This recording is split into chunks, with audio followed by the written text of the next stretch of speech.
as you can see. It actually fronts, very few courses front on the Pacific Ocean. It's Pebble Beach and there's some others, but I always say I have the ocean, Pebble Beach has the bay. The ocean's better than the bay. And this course is one of the best courses anywhere in the world, and it's done really well, and we've had a lot of fun with it, so it's been great. It's a major property, as you can imagine. We do also lots of weddings and lots of events, and in the ballroom right behind you. And people get married literally on a nightly basis looking over the Pacific Ocean. So we have something that's very special. We're proud of it.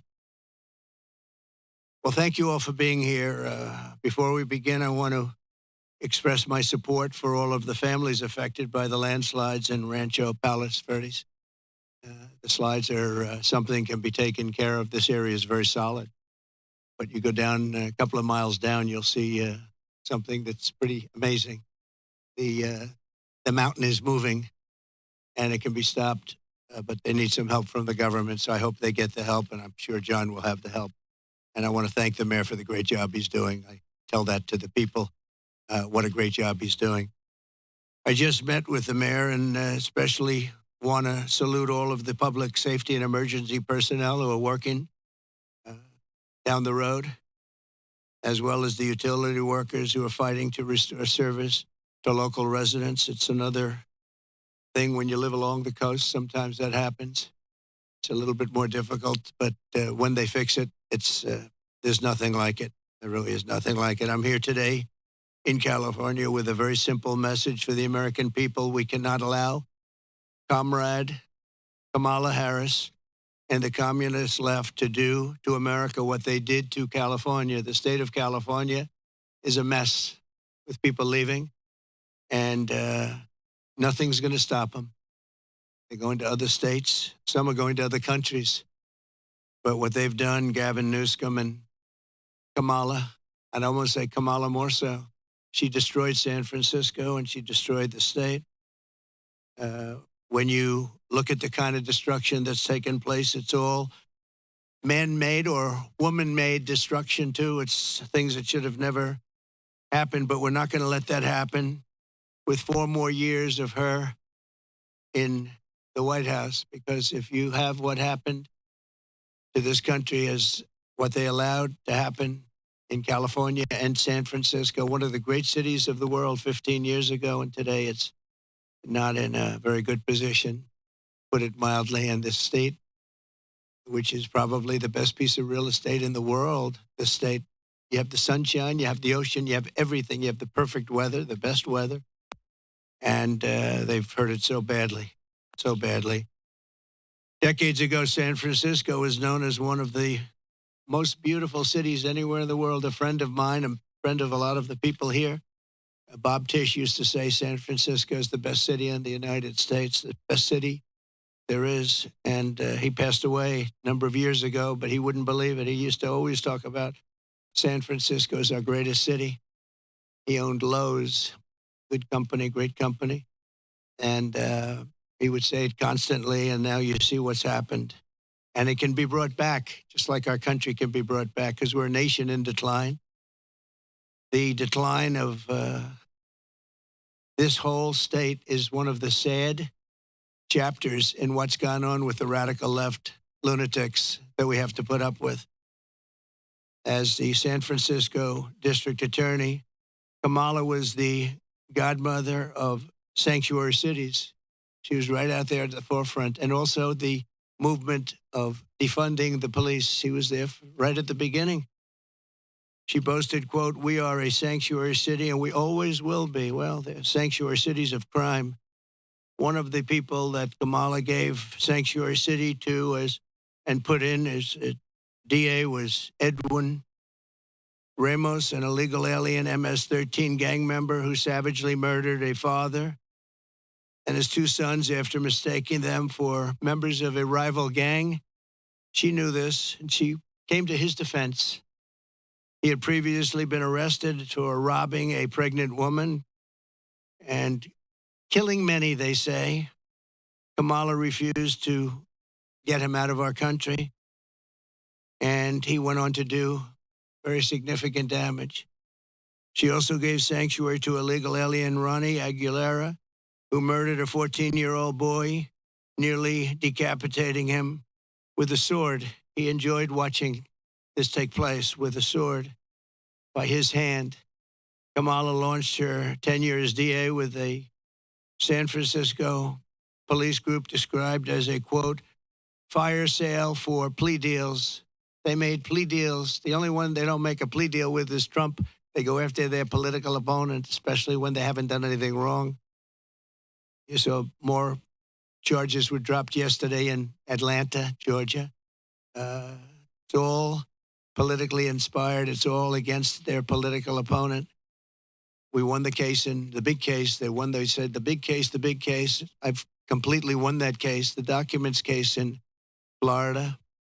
Case was thrown out with deranged Jack Smith, deranged prosecutor, that if he devoted his efforts to violent crime and to the border, which they should have, would be in a lot better position as a country.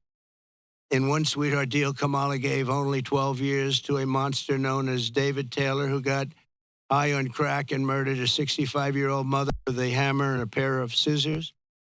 He wanted to come out, and she wanted to get him out as quickly as possible. In another plea deal, she gave only 6 years to a man who killed a disabled veteran with a knife and then left his body to rot in a bathtub. Kamala refused to seek the death penalty for a gang member who murdered San Francisco police officer Isaac Espinoza during a traffic stop, very innocent traffic stop.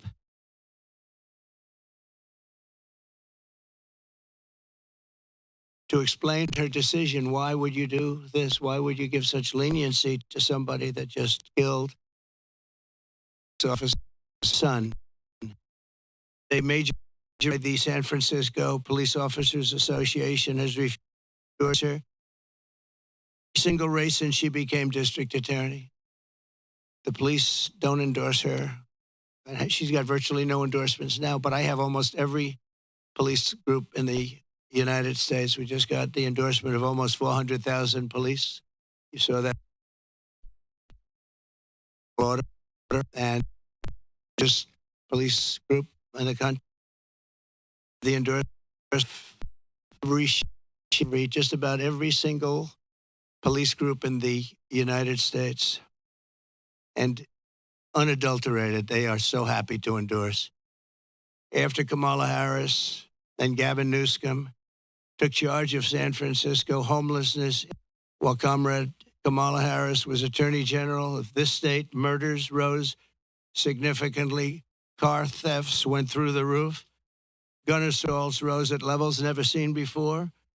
And forcible rape went up by much more than the 73% that they reported. As Attorney General, she defined child sex trafficking, assault with a deadly weapon, and rape of an unconscious person as nonviolent crimes. She put them in a new category as nonviolent. Now, as Vice President, she's facilitated the largest wave of sex trafficking and human trafficking in history, the history of our country by far. And in case you don't want to write about it, which you should, because there can be no bigger scandal than this, we have, under this administration, 325,000 migrant children are missing. 325,000. In other words, take your biggest stadium in California and you could fill it up 5 or 6 times. Those are all missing children. Many of them are dead. Many of them are sex slaves and slaves of different nature.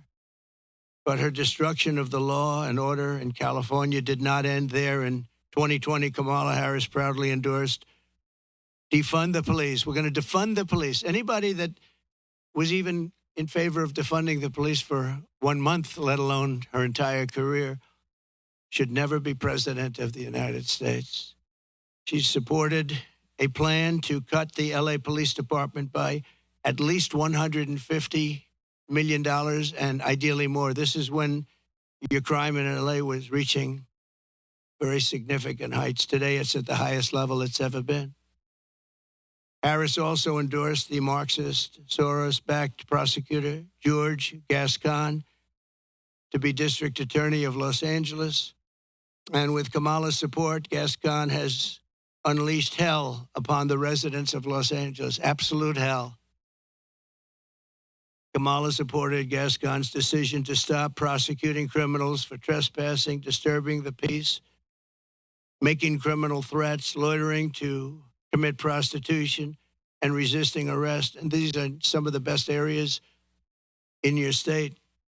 They were left alone. They were protected by him, actually protected by him. They've been trying to get him out for a long time, but she helped. And this is where she's coming from as president. This is where she's coming from. This is why all of her policies changed. She was anti-fracking. She was anti-everything. And all of a sudden, she changed.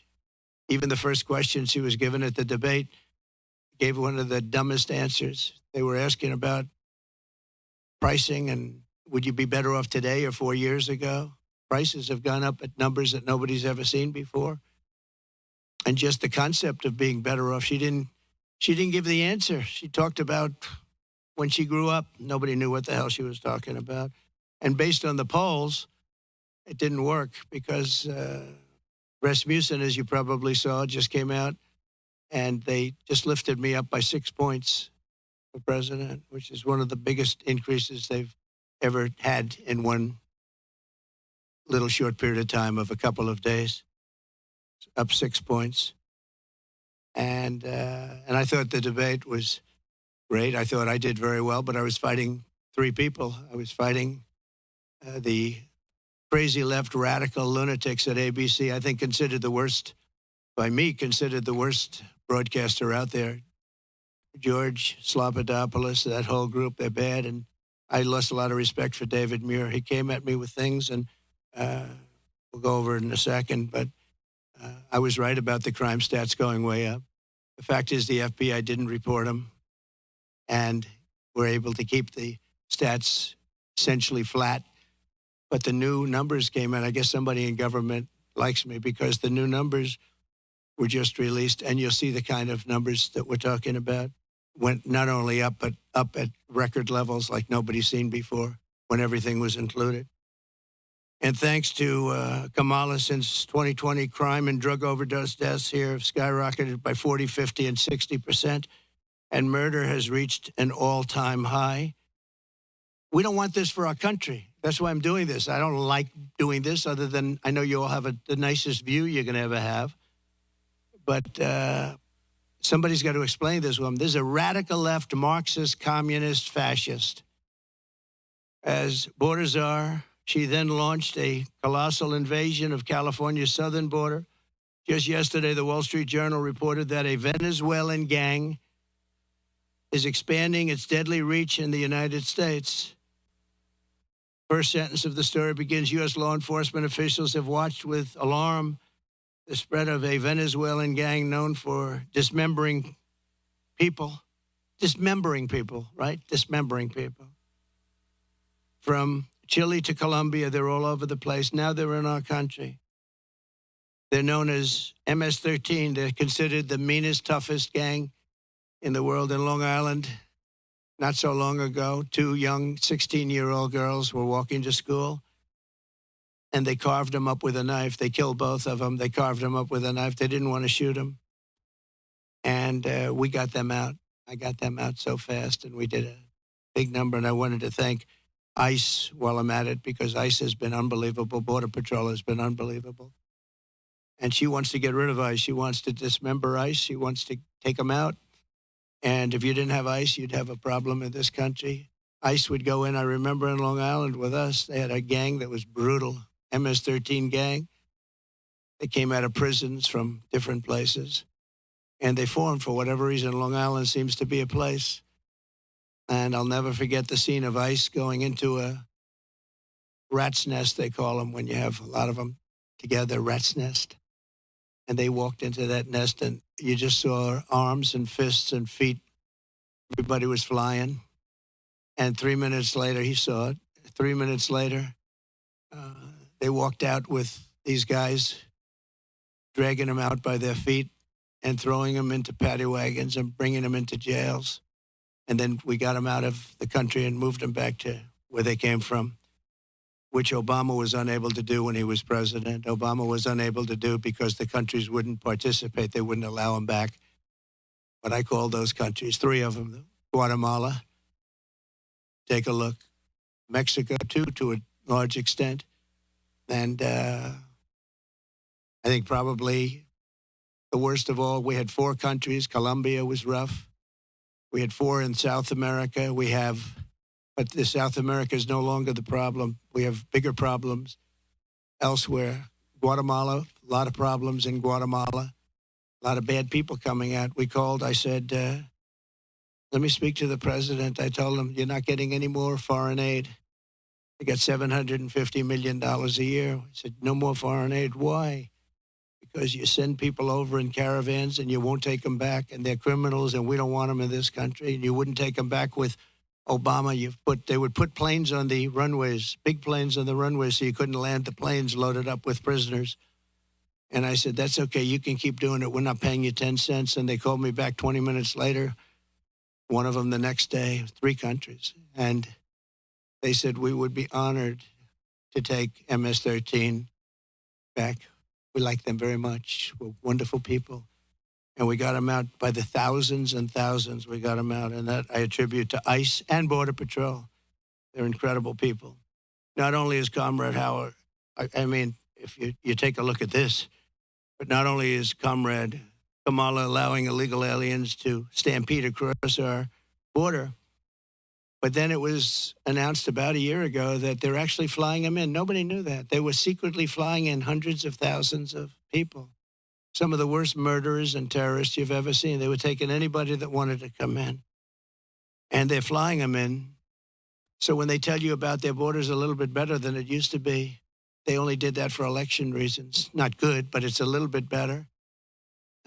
But they don't tell you that the flights are still coming in here, bringing in thousands and thousands of illegal aliens, and they're being dropped into the midsection of our country because all states are really border states right now. And I'm the border president.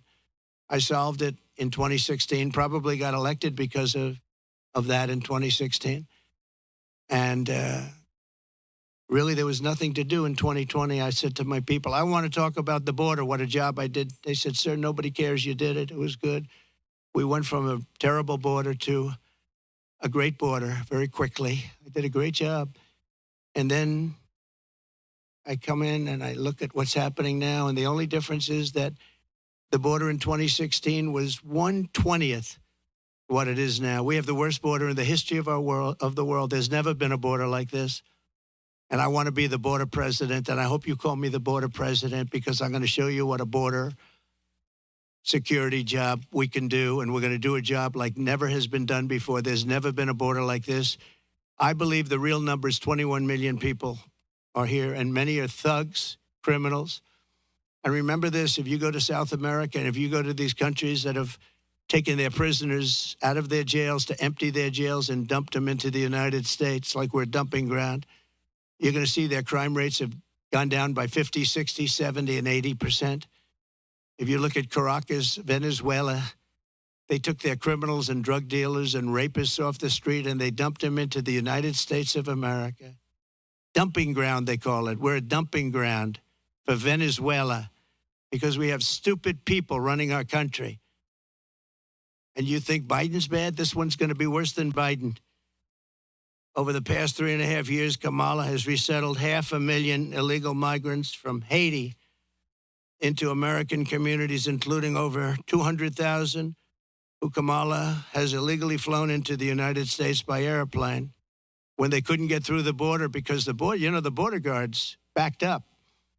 They were refusing to let them in. They don't want to. They love this country. They're saying, you can't do this to our country. They flew them in right over the top of the border guards, and they're doing it right now. They're doing it right now. In Springfield, Ohio, 20,000 illegal Haitian migrants have descended upon a town of 58,000 people, destroying their way of life. They've destroyed the place. And people don't like to talk about it because even the town doesn't like to talk about it because it sounds so bad for the town. They live there. They're proud. They love the town. For years, it was a great place, safe. nice. Now they have 20,000, and I actually heard today it's 32,000. It's the new number. Illegal aliens are now coming in from all over the world, from prisons, jails, mental institutions. They're coming in at levels that we've never seen before. We cannot let this happen to our country. And I will be your border president, and I hope you call me a border president. I never thought I'd have to say that again, because we fixed the border, and now it was 100% beautiful. And that includes fentanyl and drugs and everything else. We had it fixed, and now nobody's ever seen anything like it. And I guess they want to do it because we built hundreds of miles of wall, and we had hundreds of miles, I said, after we completed, much more than I said I was going to complete. And it had a huge impact. But after I completed it, we had all of this wall to be put up. It could have been put up in 200 miles, could have been put up in 3 weeks, would have been totally sealed, and much larger than I originally said, but it worked so well. We were doing so well. And not only didn't they put it up, they sold much of it for 5 cents on the dollar. Very expensive wall, has wires inside of it for technology. Hardened steel, hardened concrete, and rebar. They wanted all three. I did it as per the Border Patrol. I disagreed with the look. They said, sir, this is the only way. We had to put a anti-climb panel on top. The panel on top is an anti-climb panel. I said, I don't like the way it looks. They say, I know, but it stops people from climbing. I said, all right, we'll do it the way you want. A president has a duty to keep you safe. Kamala will turn America into a poor, violent, third world refugee camp. It already sort of is. We have elections that are a mess, and we have a border that's the worst of any border ever in the world. There's never been a country ever in the world that's allowed 21 million people to come across in a short period of time. And children and the children of American citizens are at the mercy of barbaric criminals. You take a look at what's happening in Colorado. The governor's afraid to even talk about it. The governor is a Democrat. Colorado, I hope you're going to vote for Trump because you're being stampeded by your own politicians. The governor can't talk about it because he can't go against the policies of these lunatics that want all these people to come into our country without knowing who they are. We don't even know where they come from.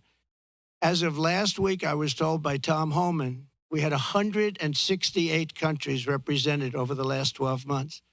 In other words, people came in illegally from 168 different countries. Most people don't know there's that many countries. There's more than that in the world. We'll know them all pretty soon, I'm sure. In breaking news yesterday, the premier statistical agency at the Justice Department, you remember where David Muir tried to correct me when I said that crime is rampant like never before. He said, oh, no. He said, crime is going down. I said, where are you coming from? And, you know, you wouldn't have to need a Bureau of Justice statistics to know that crime is worse than it's ever been. And I guess they probably watched the debate and they heard this foolish man, this foolish fool make that statement to me that, no, crime is coming down. The FBI said it was coming down. The FBI defrauded everybody. Because what they did is they used statistics not including some of the worst areas and some of the worst cities. So the real numbers are from the Bureau of Justice Statistics, and they just released it. So I think they probably like me because they wanted to defend me from people that are not smart, from a guy who has good hair but not as good as it was 5 years ago, to be honest. And they just released brand new numbers, just out last night, late, showing that since 2020, so this guy, David Muir, was correcting me, the FBI. Now, the FBI defrauded, just like they defrauded on the jobs, 118,000 jobs that didn't exist. The FBI, in this case, defrauded. So violent crime, just out, nationwide is up 40%. Rape is up 42%. Car theft is up 42%. Aggravated assaults are up 55%. And violent attacks on strangers are up much more than 61%. So those are your numbers. See, those are the numbers. Now, I think he corrected me 11 times. Of the 11 times, I don't think he had the right to correct me at all. Didn't correct her once. like on Project 2025. I have no idea about, it had nothing to do with me. He didn't correct her. He knew that. Charlottesville, nothing was done wrong. All you had to do is read my statement one more sentence, and you would have seen that. Sean Hannity, Laura Ingraham, Jesse, all of them, Greg Gutfeld, they all took that and they corrected it many times, but they keep coming with the same lies. I'm going to save Social Security, and I'm going to make it good, and we're not going to raise the age, just as I did for 4 years when many Democrats wanted me to do something about it. And she'll go around saying, oh, Trump is going to do bad things to Social Security. No, she's going to do it because she's putting these illegal immigrants onto Social Security, onto Medicare, and she's going to destroy those programs, and the people are going to have to pay. But I'm going to save them. But David Muir said exactly, I quote, President Trump, as you know, this is after I made the statement that crime is at record numbers. President Trump, as you know, the FBI says overall violent crime is coming down in this country. Now, anybody that says it's coming down, when you look at all of the migrant crime and all of the other crime, and this doesn't even include most of the migrant crime. So it's up 55, 65, 75, and 85. In one category is up 89%. And these numbers have just been released by the government. I appreciate the person that released them. I think he came to my defense, actually. But the people understand it. In fact, he was wrong. The FBI totally fudged the numbers. And I really believe it's actually a fraud what the FBI did. It's a fraud. And it was a fraud when the administration, I call it the Kamala, because I don't even know who our president is anymore. Where is this guy? They took it away. This was an overthrow of the president of the United States. This was a coup. He got 14, think of it. He got 14 million votes. She got no votes. She was the first one that lost, and now I'm running against her. They went in. I was 19 points up in the poll. I saw their poll. They went up after the debate with Biden. I have debates with everybody. But the first debate, we had 2 debates. We didn't have one. First, I had Biden, and he was 19 to 21 down. And that's when they went, and they said, you can't win. You're going to get out. And he said, no, I'm not. I'm not going to get out, which was his right to say. They said, well, if you don't get out, we're going to execute the 25th Amendment. And he said, like I said, I'm going to get out. And he hates her beyond I think he hates her probably almost as much as he hates me. I think he still hates me a little bit more. But he hates her. He hates her. He hates what she did. And, when they talk about democracy, well, that's not democracy. He had 14 million votes. She had none. And she was the first one out of the 22 people or so that ran as a Democrat. She never made it to Iowa, first state. She never made it to Iowa. She was the first one out, and now she's running. So you tell me how that works. They wanted to be politically correct, that's all. But we're not going to let her destroy our country. In fact, the David Muir character, he's lost so much respect. Everyone's talking about him. He's a joke. And ABC News is a joke, too. But most of the fake news is pretty much of a joke. He said that the FBI, and he didn't know this, I guess, at the time. He probably did. But the numbers and the cities that weren't included in those numbers were Chicago, Los Angeles, San Francisco, Oakland, New Orleans, and many others of similar crime numbers. In other words, so they didn't include the worst crime numbers in the country. Look at those numbers. Chicago's not included. Los Angeles not included. So they could say the numbers are flat, but they didn't include the big boys. And that's a fraud on the public. And as I said, it was a fraud also, just like with so it's 818,000 jobs that they said existed that didn't exist. And they thought they could hold the number off until after the election, anytime after November 5th, but that didn't work out because they had a whistleblower that released the numbers. And then you have Kamala's claim that she worked at McDonald's. She never worked at McDonald's. It's a lie. They went in, they investigated it, and the fake news won't report that. They won't report it. The only one that reported it was Fox, but the fake news won't. She never worked at McDonald's. She said she stood over those French fries when they were being fried, and it was so tough work. She never worked there. She's a liar. She's a liar. But the fake news ought to report she's a liar, because that sounds like a little thing, but it's a big thing, because it tells you they lie. They lie about everything. They lie about statements on the military. Nobody loves the military more than me. She got up today. She said things that were just lies. She's just made up. What's bad for Trump? Oh, this would be, say something bad about the military. Oh, he said bad about the military. Just like McDonald's, a total lie. That's the way they do it. Her VP choice, I think, will go down as a catastrophic choice. Now, maybe I'll be wrong. I'll let you know on November 6th. But I can't believe that guy is an asset. They had other people that would have been. Comrade Kamala Harris and the communist left have also destroyed the economy and the quality of life all across this state and all across our country. As Vice President, what she's done to our country is not even thinkable. California has the highest inflation, the highest taxes, the highest gas prices, the most illegal aliens, the most regulations, the most expensive utilities, and it ranks as the third worst state to start a business. It also has the most people leaving it. I love this place. Look at this. I own this. No partners, no mortgage, no nothing. I own it. And I'm talking so badly about the state. It hurts me to do it. I would never do this except for the fact that I'm running for president and I want to save the country. So I'd rather sacrifice this than lie or not speak. But think of it. I'm knocking the hell out of the state of California. I'm saying how bad she was and what a bad job she's done. What a horrible Governor Newsom has been. He's been horrible. So many people leaving. And I'm hurting my own property.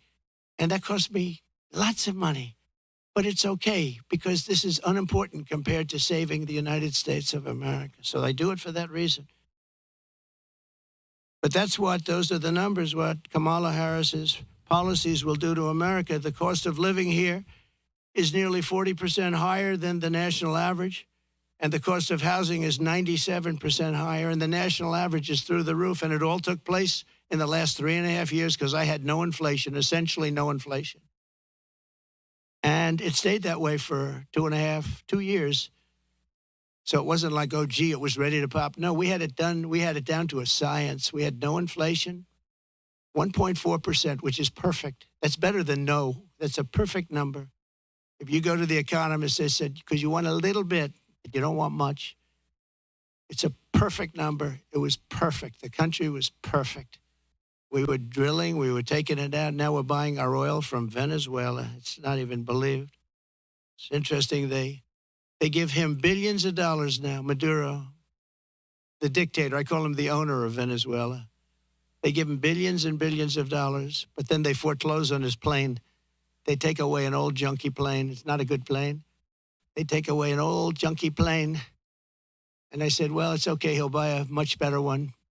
We give him, think of it, a country takes away his airplane, but pays him billions of dollars for their oil, which is the worst oil on the planet. It's tar. And it has to be refined. There's only one plant in the entire world that can refine that junk. And you know where it's located? In Houston, Texas, for the environmentalists. So Houston, Texas is refining tar, and that stuff is going up into the air. But it's the only place in the whole world that can refine that very bad stuff. The state is rapidly going busted with a record $68 billion budget deficit last year, $68 billion deficit for a state. And the government is so incompetent that it costs $1.7 million to install a single public toilet in San Francisco. They built a toilet for $1.7 million. And it's not even nice. I saw pictures of it. I built this whole thing for less than that. Unsurprisingly, more Americans are now leaving California than any other state in the union, and over 500 companies have left since 2020. It hurts me to say it. Look, I have this unbelievably valuable asset, and here I am knocking the hell. I'm sitting here thinking, and I know this. I've known it for every time I speak badly of New York. We have a very bad attorney general there. She's a political hack who got elected saying, I will get Trump, I will get Trump, I will get him, Letitia James. and they had a phony case where they value a house that's worth $1 billion to $1.5 billion at $18 million. The judge was corrupt. And she's corrupt, very corrupt person. It's a political hack. And then we have the other cases that they're all headed up by the White House. They sent their people in, one person in particular, but they sent their people in to head up the cases in the state. They sent their people in from the DOJ in Washington, highest officials, to go to Letitia James, work there, get that started, and then go to the DA in Manhattan. But I think the appellate courts are going to see what's happening. I really do. I believe in that. But it's hurting New York because businesses are moving out of New York because of it. They used a consumer fraud statute, which has never been used before for this, to get me in New York. And I had no jury. You can't have a jury. You're not entitled to a jury. Nobody's ever seen anything like it. But I'm sure, I feel sure that the appellate courts will come in and defend, because otherwise our country is finished. Thing like that can happen. And no company wants to move into New York because of it. Very, very bad for New York. In the face of this crisis, the Kamala Harris Democrats in Sacramento, they're in Sacramento and all over the place, just passed a bill that I think the governor's rejecting. I hope he rejects, but I think he was given a lot of pressure. $150,000 home loans for only illegal aliens. But the fact that it even passed, I would imagine he'd reject it if he hasn't already done so. They also passed a law that allows state authorities to take children from their parents if they don't, quote, affirm their child's gender identity. When Kamala Harris said the values that she has have never changed, I really think that was probably the only true statement that she made. They've stayed true, and you look at what they are. They're the same as what they were 5 years ago, 10 years ago. They want to confiscate your guns. They want to take your guns away. They're going to take your guns away if I'm not elected. Anybody that owns a gun, if you vote for them, you're crazy. Any Jewish person that votes for Kamala is crazy. She wouldn't go to see the Prime Minister of Israel in Congress. Think of that, because she had a sorority party, which she considered to be more important. It's a big deal when a Prime Minister comes to Congress and speaks, and she doesn't want to go because she's at a sorority party. But that wasn't really the reason. The really reason is that she hates Israel. And I say that Israel will not exist in 2 years from now if she's elected president. And she'll be very happy if that happened. Israel will not mark me down. You know, they have a hat, and I didn't put it. They say, you know, Trump was right about everything. I've been right about everything. So I end on that, and I just want to say that I'm going to hopefully be elected. Polls have gone way up since the debate. I'm going to be reelected and come in for a second time. We did, as I said, much better the second time than we did the first, but some bad things happened. But we're doing it now, and more importantly, I'm looking to the future. We're going to make our country bigger, better, greater than ever before. We're going to turn it around. We're going to get rid of the criminals that have been allowed to come into our country and prey upon our citizens, their children. We're going to get them out. And it's an honor that you're here. If you'd like to take some questions. No?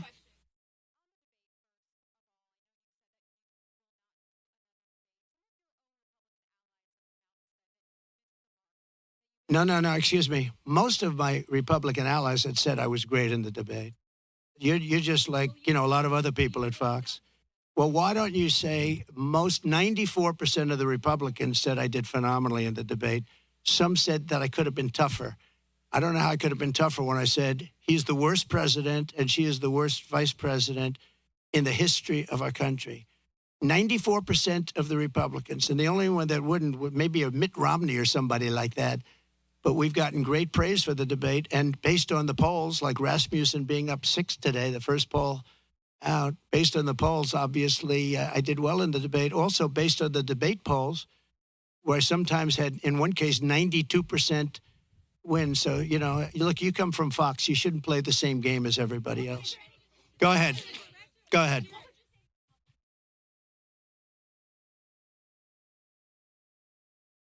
Well, I don't know what they would say. Laura's been a supporter of mine, just like a lot of people are supporters, and she's been a supporter of mine. She speaks very positively of the campaign. I'm not sure why you asked that question, but Laura is a supporter. I don't control Laura. Laura has to say what she wants. She's a free spirit. Well, I don't know. I mean, look, I can't tell Laura what to do. Laura's a supporter. I have a lot of supporters, but I don't know what exactly you're referring to. That's okay. Yeah, please. I just don't know. Laura's a supporter. I don't know. She is a strong person. She's got strong opinions, and I don't know what she said, but that's not up to me. She's a supporter. Please. Okay, a lot of people do. It's a very big plane.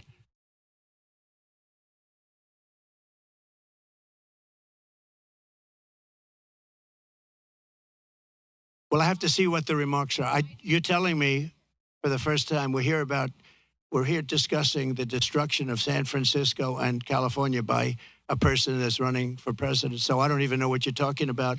I do know that she may have said something based on what you're telling me, but I don't know what she said. But I'll go take a look and I'll put out a statement later on. But I really don't know. Please.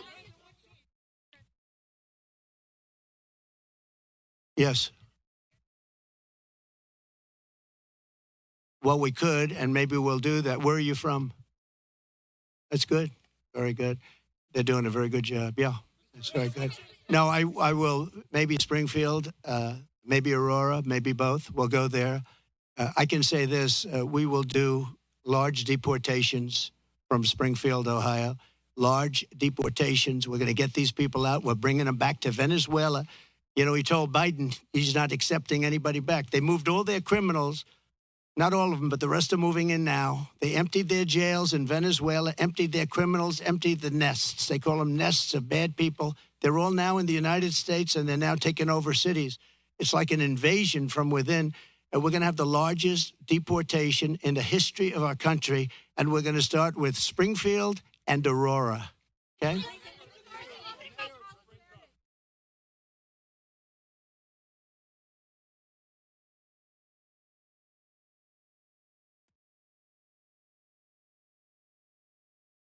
No. The real threat is what's happening at our border, because you have thousands of people being killed by illegal migrants coming in and also dying. You have women dying as they come up. They're coming up in large groups. We call it a caravan. I think I came up with that name, but it's really what it is. 10,000, 15,000, 20,000 people. And you have large numbers of women being killed in those caravans coming up to this country. And then when they get here, they can go into the country and they end up being sex slaves and everything else. Those are your real problems, not the problem that you're talking about. Yeah, okay.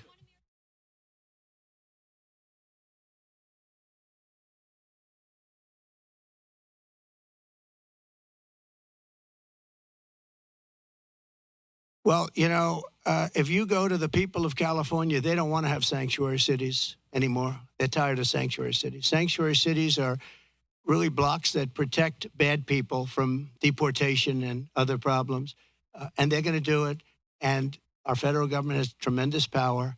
But we're not going to let states, even like California, even though I know it's largely a sanctuary state, essentially, but we're not going to let that happen to the people of California. They want these people out. They're just as scared as everybody else. The people of Ohio are scared. The people of Colorado, you have a governor there who's very weak. He doesn't know what to do. And he doesn't want to talk about it. A lot of it, as per your question, they don't want to talk about what's happening. They say it's so bad for the city. Let's not go public. Let's live with it for a little while. Maybe it'll go away. It's not going to go away. It's going to get worse. It's going to get so bad. You know what we're experiencing now is they're just getting settled in. There's 21 million people that have come in. They're just getting settled in. It's going to get much worse. It's going to get worse at a level like nobody's ever seen before. Go ahead.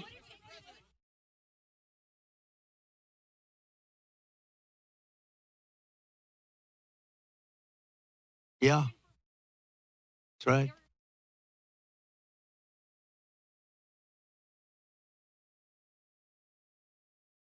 By lowering taxes and regulations. And what they're doing is they're seeing that every time it looks like Kamala's doing well, companies want to leave.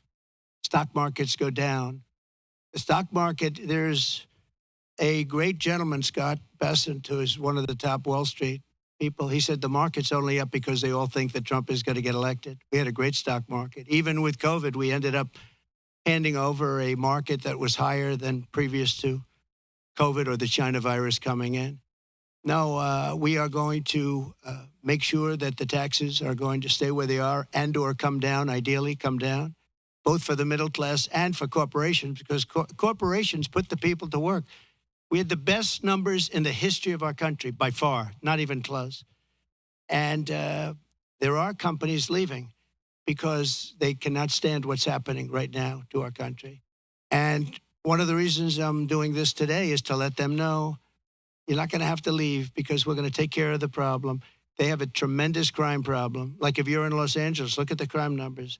And then you have the FBI lying about the numbers, saying the numbers went down. But anybody with common sense know the numbers are through the roof. I didn't know they were as high as they are. But think of it. How good is a person from a government agency that would release the numbers when they saw that I was unfairly targeted by ABC, and you could say by the FBI with false numbers. So, I mean, I have great respect. I have to find out who that person is or who that group is, but I have great respect. Go ahead, one more. You okay?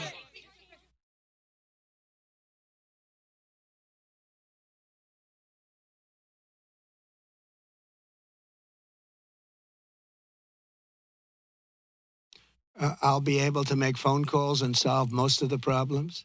I may actually have to meet a couple of times. But, you know, Viktor Orban, and you've heard me say this, but it wasn't long ago, he said the only way you're going to solve the world problem is Trump has to be president again. And I don't say it. I didn't say it. I sort of would be embarrassed to say it. But he said everybody was afraid of Trump. He said China was afraid, Russia was afraid, North Korea was afraid. Everybody was afraid. We had no wars.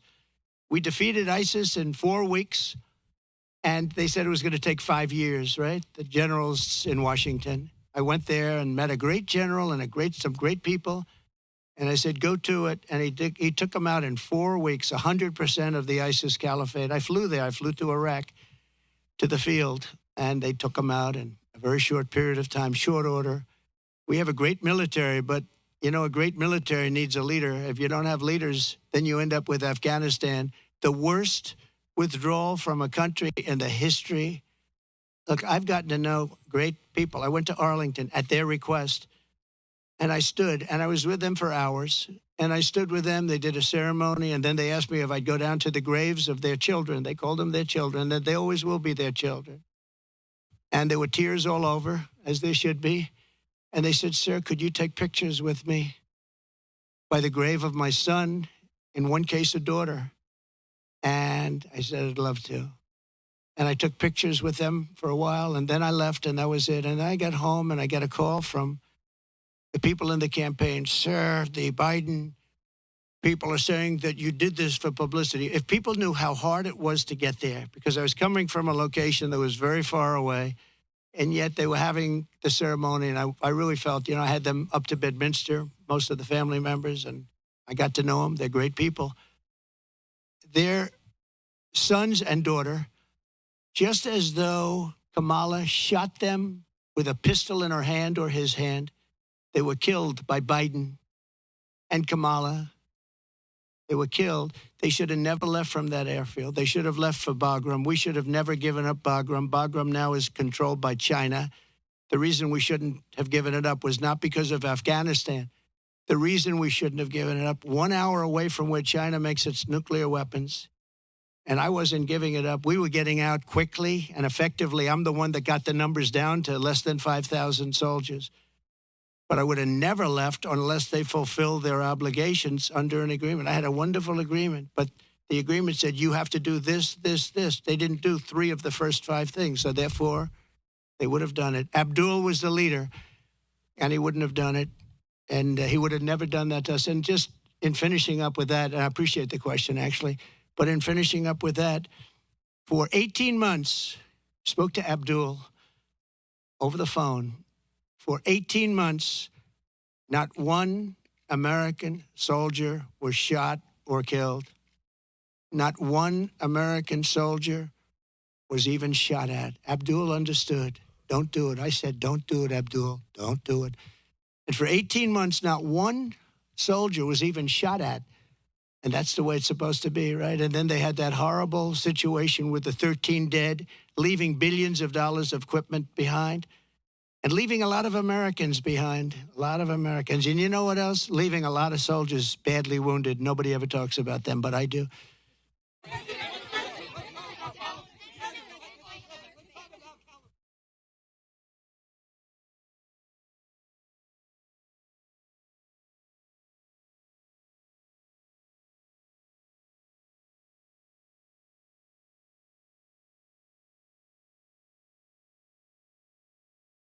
Well, I would have a great relationship with them.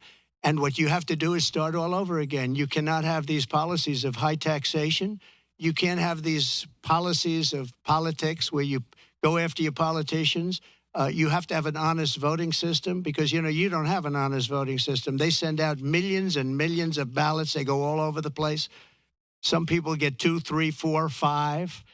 You have a very dishonest system over here. If I ran with an honest vote counter in California, I would win California.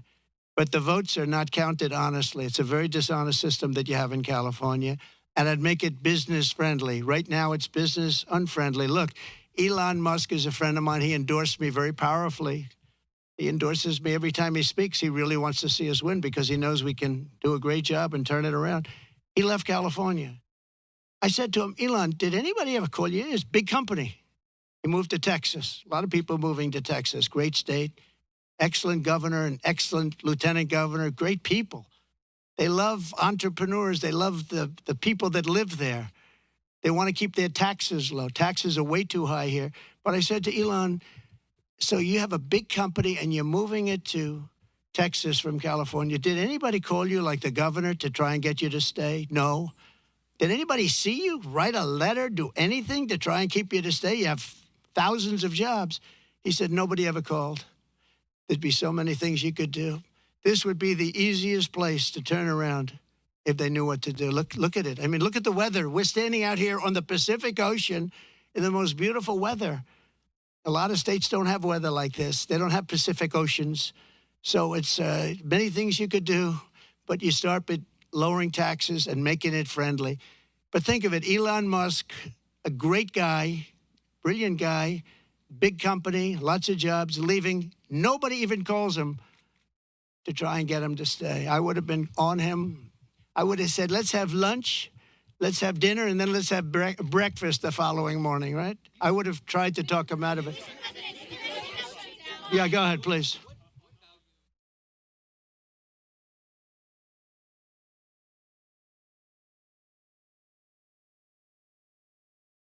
No, I don't know that much about it. No, I don't. I know she's a big fan of the campaign, but I really don't know.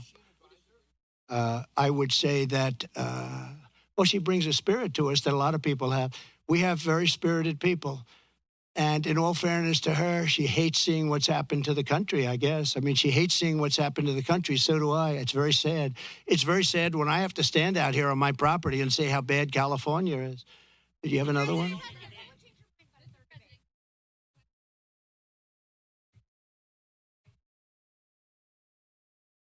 They are. Well, we're going to help them. And I told John, the local mayor, but I told John we're going to help him with his slide problem. You know, there are ways of fixing that. We discussed it. He knows better than anybody. And he needs help from the federal government. He needs help from the state government. And it's a very wealthy area. But you also have people living here that are elderly and have fixed incomes and have houses that are going to be, you know, shoved into the Pacific Ocean if something's not done. And he wants it taken care of. He's a great mayor. He wants it taken care of. He wants nothing for himself. He just wants to help these people. And John, I think you said you have about 600 houses on the site that's sliding.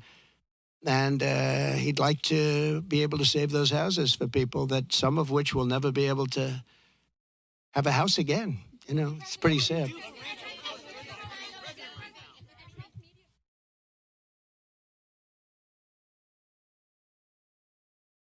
No, I'm not selling. No, I love it. I mean, I use it as a method of getting out my word.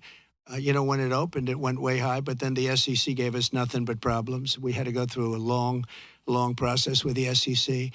But people think that I'm leaving. That's why they're down, because if I leave, it's different if I leave. But I'm not leaving. I love it. I think it's great. Mechanically, it works the best. And again, I'm friendly with Elon, and Elon would love me to come over to X, but I just, I have close to 100 million people on X. I had 230 million people on X, and then they shut me down, and I said, I'm not going to let that happen again. You know that. I had hundreds of millions of people on X and Facebook and Instagram, I think more than anybody. Zuckerberg told me at the White House, he said, congratulations, you're number one on Facebook. This is a number of years ago. And then all of a sudden I went from being number one to having no voice. And after about 2 or 3 weeks, because I have a lot to say, I put out old-fashioned press statements, like a press statement. And they got really successful, and they did very well. And then we built this platform. And the reason I built it is because I don't want to have my voice shut down. But a lot of people think that I'll sell my shares. They're worth billions of dollars, but I don't want to sell my shares. I'm not going to sell my shares. I don't need money. And it is for me, it's a great voice. It's a great voice. And it's a voice, it works so well. And we just won. As you know, we got final approval from the SEC. It took us a long time. And that really turned it off. When I originally opened that stock, it went from about 2 to about 182. Did you know that? It was the biggest increase in the history of the stock market. I believe, I have to say I believe, because you're going to find one company, maybe more, who knows. But I believe it was the single biggest movement. And I think I was worth $61 billion from that one stock. And then we had nothing but problems with the SEC. And it gets whittled down, down, down. But I didn't do it for the money. I did it because I really wanted to have a strong voice. And it's a great voice for me. And as long as my voice is on there, it's going to always be good. But a lot of people think the reason it's down is that a lot of people think I'm going to sell. And if I sell, it wouldn't be the same. I could understand that. But I have absolutely no intention of selling. Okay?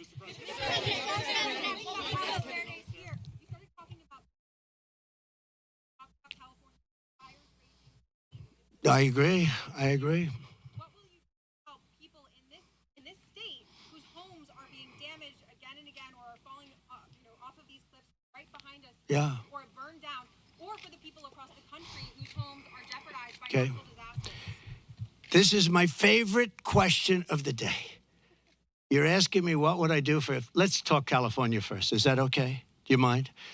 So I was riding with Devin Nunes and some congressmen 4 years ago. I was riding up north in California, and I looked at these fields. They were massive. I was telling John, right? It's my favorite question. I love that somebody would ask me this question, and I never told you to do it, right? Who are you with? Good. Spectrum. It's good.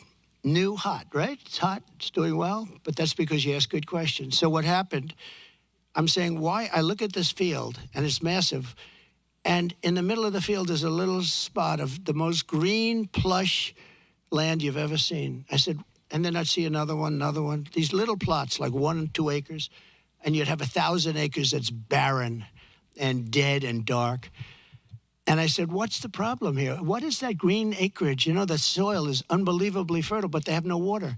I said, so do you have a drought? No, we don't have a drought. We have the water is cut off upstate, up in the north. You know that?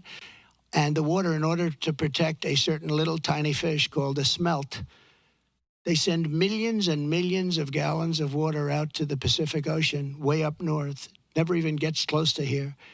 And in Los Angeles and Beverly Hills, all these rich areas, they want to give you like 38 gallons of water to use. You buy a house for a lot of money, and then you're allowed to use 38 gallons of water. But you have no water down here.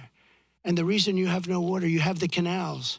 The reason you have no water is because Gavin Newsom didn't want to do it. I had it all done. I had the Department of Commerce at the time. Believe it or not, they're the ones that rule on this particular issue.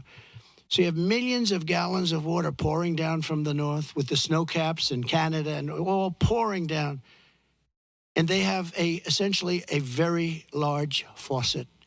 And you turn the faucet, and it takes 1 day to turn it. It's massive. It's as big as the wall of that building right there behind you. and you turn that, and all of that water goes aimlessly into the Pacific.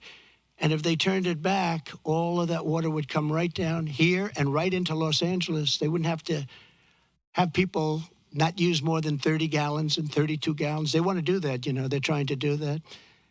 And you have so much water, and all those fields that are right now barren, the farmers would have all the water they needed. And you could revert water up into the hills where you have all the dead forests, where the forests are so brittle. Because no place is like California. I go to Austria. The head of Austria tells me, we have trees that are much more flammable than what you have in California. We never have forest fires because they maintain their forests. And you have all that water that could be used as water, what they call water flow, where where the land would be damp.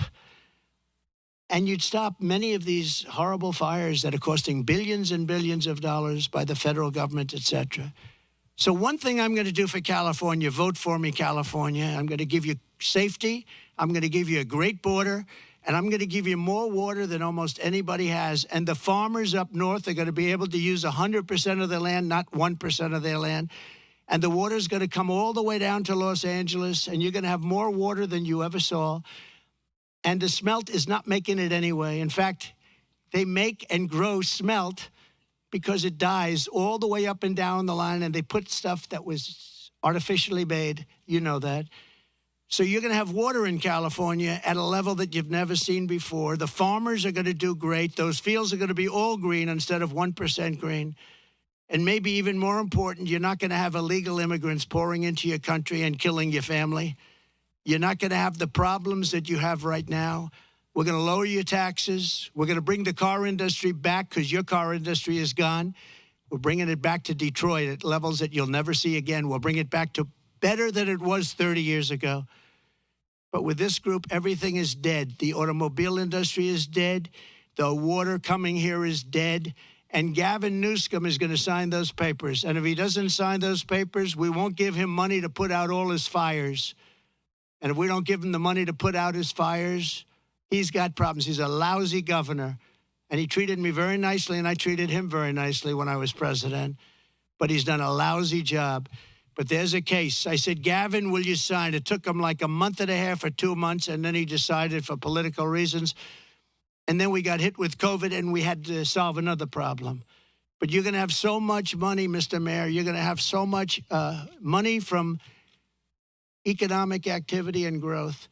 And you're going to have water like you never thought. Now, in your case, maybe you don't want so much water. But we'll bypass your beautiful area. But we have tremendous amounts, millions of gallons of water that's shoved right into the Pacific Ocean where it doesn't make a dent. And all of that water is going to take care of California. And nobody can make a bigger promise than that.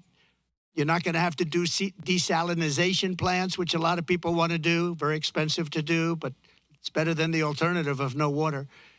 So California, vote for Trump. And you're going to have water, and you're going to have growth, and you're going to have prosperity. And all those people that are leaving are going to really come back. Thank you very much. Thank you. Thank you. All right, there, very lengthy Donald Trump remarks followed by a news conference at his golf club in California.